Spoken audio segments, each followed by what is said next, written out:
ஒரே பிரச்சனை தான் இங்க. நம்மால மேலே ஏறினா நமக்கு கொஞ்சம் கடுப்பா இருக்கும். ஆனா மத்தவன் மேலே ஏறினா பெருமையா இருக்கும்.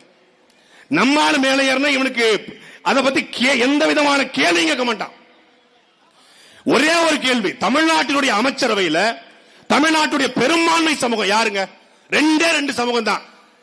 இவங்க சில பேர் வந்து தேவமாறும்பாங்க, சில பேர் கோணாக்கம் மாறும்பாங்க, சில பேர் முத்திரையர்பாங்க. முத்திரையர் 1 கோடி, தேவமாறு 1 கோடி, தேவர்லிங் கல்லர் 1 கோடி, அகமுடையார் 1 கோடி, மறவர் 1 கோடி, மறவருக்குள்ள கொண்டையங்கோட்டை மறவர் 1 கோடி, கொண்டையம் கோட்டை இல்லாத மறவர் 1 கோடி, ஆளாளுக்கு ஒன்று சொல்லுவாங்க. அகமுடையார்ல அந்த அகமுடையார், அம்பல அகமுடையார் அது ஒன்று சொல்லுவாங்க. கொங்கு வெள்ளாள கவுண்டர் 1 கோடி, அது பக்கம் செட்டியார் 1 கோடி, நாட்டுக்கோட்டை செட்டியார் 1 கோடி இருக்காங்க. இப்படி ஆளாளுக்கு சொல்லுவாங்க. ஆனா உண்மையிலே 2 கோடிக்கு மேல இருக்கிற ஒரு சமூகம் பறையர் சமூகம்.